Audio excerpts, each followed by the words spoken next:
Que sèment donc certains agriculteurs bretons sur la litière de leurs animaux? Réponse, un mélange de bactéries et de champignons. Ça tombe dans la fosse.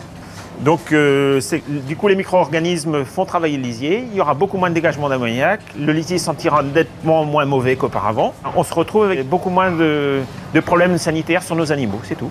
Ils sont en nettement meilleure santé. La mortalité des animaux a diminué. Sur certains lots, ça va jusqu'à un quart. Et nous maîtrisons l'ammoniac du bâtiment jusqu'à 80%, ce qui est énorme.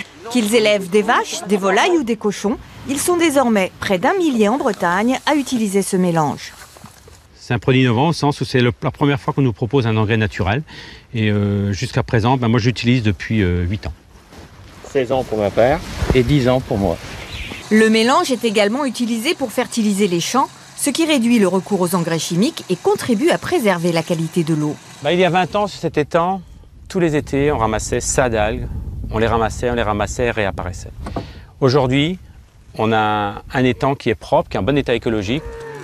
C'est la vie du sol qui explique ce résultat. Les micro-organismes vont fabriquer de l'humus dans le sol.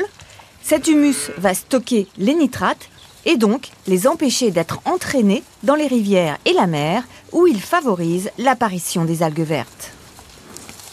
Je me suis dit, c'est peut-être une solution dans le contexte où je vis avec des algues vertes à 5 km de chez moi, quoi. Voilà. Donc, bon, si ça permet, et je pense que ça permet d'améliorer, d'apporter sa pierre à l'édifice, et ben pourquoi pas. Ils sont pas mauvais. Et auparavant, ils me coûtaient de l'argent. Aujourd'hui, je le valorise.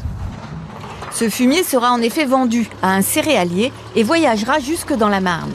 Les eaux et rivières de Bretagne, quant à elles, auront obtenu un petit sursis grâce aux champignons et aux bactéries.